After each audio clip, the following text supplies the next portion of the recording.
जीवन प्रभु का उपहार है, इसका तुम श्रृंगार करो। जीवन प्रभु का उपहार है, इसका तुम श्रृंगार करो। बातों और कर्मों के ज्ञानी, दिल के तुम भोले बनो। बातों और कर्मों के ज्ञानी, दिल के तुम भोले बनो। इसको हम कुछ उदाहरण के द्वारा, कुछ कहानियों के द्वारा देखेंगे, क्योंकि जब भी कहानी के द्वारा कोई बात कही जाती है तो उसे समझना और जीवन में उतारना बहुत आसान होता है। नहीं तो हम आधे अधूरे ज्ञान के साथ में जब जीवन के पथ पर चलते हैं तो बार बार मूंझते रहते हैं। आनंद भरे जीवन को, मौजों भरे जीवन को मूंझने में और तनाव और विषाद में ही गुजार देते हैं। तो अब हम उदाहरण देखेंगे कुछ। एक बार एक बहन ने बताया कि मेरी नई नई शादी हुई तो मैं अपने बेटर हाफ के साथ में जो है सब तरह की बातें शेयर करती थी। मुझे लगता था कि मेरी इनसे शादी हुई है तो मैं इनको सब तरह की बात बता सकती हूँ, तो मैं उनको सब तरह की बात बता देती थी। लेकिन मैंने देखा कुछ समय बाद में इससे हमारे संबंधों में कटुता आने लगी। तो फिर जो है मैं धीरे धीरे मैंने जब मुझे नॉलेज मिली कर्मों की पूरी, तो फिर मैंने जाना कि हर आत्मा का अपना संस्कार होता है। सफ़र में चलते चलते हर आत्मा की बुद्धि की क्षमता, ग्रहण क्षमता, चरित्र की क्षमता सब अपनी अपनी होती है। और इस नॉलेज को जाने बिना यदि हम बात करते हैं तो फिर हमारे संबंध तनावपूर्ण हो जाते हैं।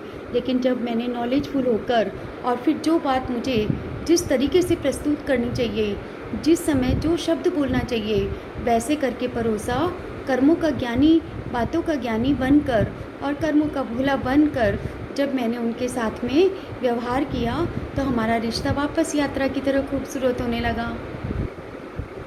समझ आया? इसी तरह से एक और उदाहरण देखते हैं। दूसरे उदाहरण में एक व्यक्ति को ज्ञान प्राप्त हुआ कि हर आत्मा प्योर है, ईश्वर की संतान है, तो उसे बहुत अच्छा लगा। लेकिन आधा ज्ञान कैसे, देखो था तो ज्ञान, इस ज्ञान को लेके वो घर आए और घर आने के बाद में मेड आई थी काम करने वाली, तो वो जो है काम करवा रहे थे। तो उसी समय उन्हें कहीं जाना पड़ा तो उन्होंने देखा कि हर आत्मा प्योर है, ईश्वर की संतान है, तो क्यों ठीक है चला जाता हूँ छोड़ के। अलमारी का ताला भी नहीं लगाया उन्होंने, यही सोचकर कि हर आत्मा प्योर है। पर घर आके देखा तो चोरी हो चुकी थी। अब वापस वो मुझे वापस दुख क्रिएट किया। लेकिन जब ज्ञान का प्रकाश प्राप्त हुआ तो ज्ञान प्रकाश के आधार पे जब अब हम इस घटना को देखेंगे तो इसमें ईश्वर ने हमें दो बातों का ज्ञान दिया कि हर आत्मा ओरिजिनली प्योर है, ईश्वर की संतान है, गुण स्वरूप है, शक्ति स्वरूप है, इसलिए हम उस पर भरोसा कर सकते हैं। ये बात सही है। लेकिन चलते चलते सफ़र में जन्म बाई जन्म लेते लेते आत्मा ने कुछ पतित संस्कार ग्रहण कर लिए और पतित संस्कार ग्रहण करने के कारण वो मैली हो गई। अब उस भाई को क्या करना था? कर्म के हिसाब से लॉक लगाना था, क्योंकि अपना ध्यान खुद रखना था उसको। अपना ध्यान खुद रखना था, क्योंकि किसी भी आत्मा को हम कभी भी उसके पतित संस्कारों को व्यक्त करने का मौका नहीं दे सकते। अलमारी खुला होना मतलब उसके संस्कारों को व्यक्त करना, तो ये हम नहीं दे सकते। तो हमें अपना ध्यान भी रखना था, अलमारी के लॉक भी लगाना था। लेकिन अगर मान लो कि वो बहन अगर भंडारे में काम कर रही है और उस समय हम दूसरे कमरे में बैठे अगर ये सोचते रहें कि कहीं ऐसा ना हो जाए, कहीं ऐसा नहीं हो कि वो कुछ चोरी कर ले, कोई सामान नहीं ले जाए, तो ये अपने मन के उस समय हमें दिल के भोला बनना है। हमें ये नहीं सोचना, कर्म करवाना है भरोसा रख कर, बहुत अच्छे से काम करवाना है, लेकिन दिल में किसी भी पतित संस्कार को अपने उत्पन्न नहीं होने देना। क्योंकि ये जो संस्कार बन रहा है इससे ये संस्कार जो है हमारा पक्का होकर हमारे संग इस जन्म और इस जन्म के बाद में भी चलता है। इसलिए हमें दिल का भोलापन, लेकिन बातों और कर्मों का नहीं। कर्मों में हम विश्वास कर सकते हैं कि हम उस आत्मा में शक्ति है, वह खाना बहुत अच्छा बनाएगी और हमें बनवाना भी है, काम भी पूर्ण करवाना है और दिल को भी मैला नहीं रखना। तो इसको कहते हैं दिल का भोलापन, लेकिन कर्मों और बातों का ज्ञानी। यदि मान लो बिल्ली दूध पीते समय आंखें मूंद ले और ये सोचे कि मुझे किसी ने नहीं देखा, तो क्या ये संभव है?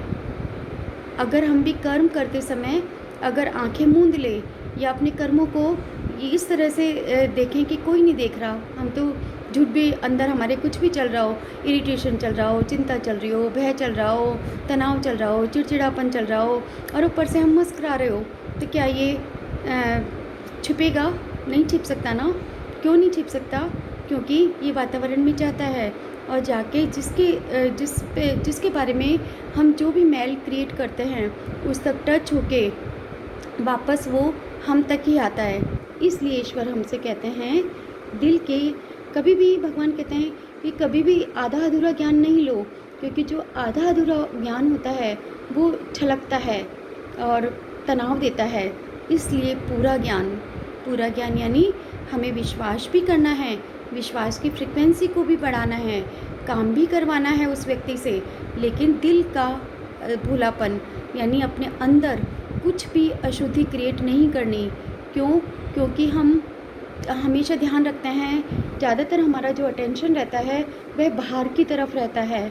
हम जितना भी जो भी करते हैं, चाहे वो है अपने शरीर के लिए करते हैं, पैसा कमाना, चाहे पढ़ना, पैसा कमाना, या फिर कोई भी संबंध जो रखते हैं वह सब शरीर के लिए, डूइंग लुक के लिए, डूइंग गुड के लिए, कि हमें बहुत अच्छा लगता है, खुद के उसके लिए करते हैं।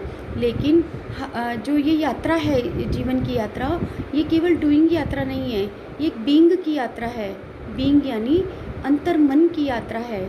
जो मन, जो संस्कार हम हर पल हर क्षण कमाते हैं वही हम लेकर जाते हैं और उसी आधार पर हमारा यह जन्म खूबसूरत बनता है और उसी आधार पे जो है हमारा आने वाला जन्म भी खूबसूरत बनता है।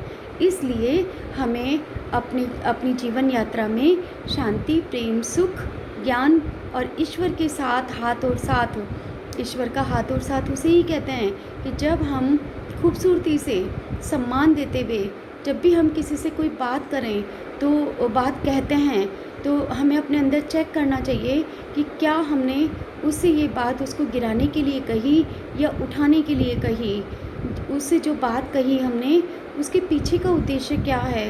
जैसे गुलाब का फूल अपने कीचड़ से भी सुगंध लेता है, वैसे ही हमें भी बहुत खूबसूरती से, चाहे बात कैसी भी हो, लेकिन जो समझाने का तरीका हो उसमें दिल में मैल नहीं हो। विश्वास रखें हम कि सफलता उसी की होती है जो वैल्यूज़ के आधार पे चलता है। अंत में मैं आपसे क्या कहूँ, वैल्यूज़ के आधार पे तो कोलंबस ने बिना नक्शा भारत का होते हुए भी और केवल एक कैंपास के आधार पे समुद्र की यात्रा तय कर ली, तो क्या हम इस संसार की यात्रा को तय नहीं कर सकते? हमारी यात्रा भी बहुत खूबसूरत होगी, क्योंकि जहाँ पर वैल्यू है, जहाँ पे गुण है, जहाँ पर प्यार है, सम्मान है, सुख है, तो सारी कायनात और ईश्वर उसके साथ है। आपकी यात्रा बहुत सुंदर हो, खुशी भरी हो, आप हमेशा मुस्कुराते रहें और आप हमेशा सक्सेस रहें, यही मेरी शुभ उम्मीद है। Thank you.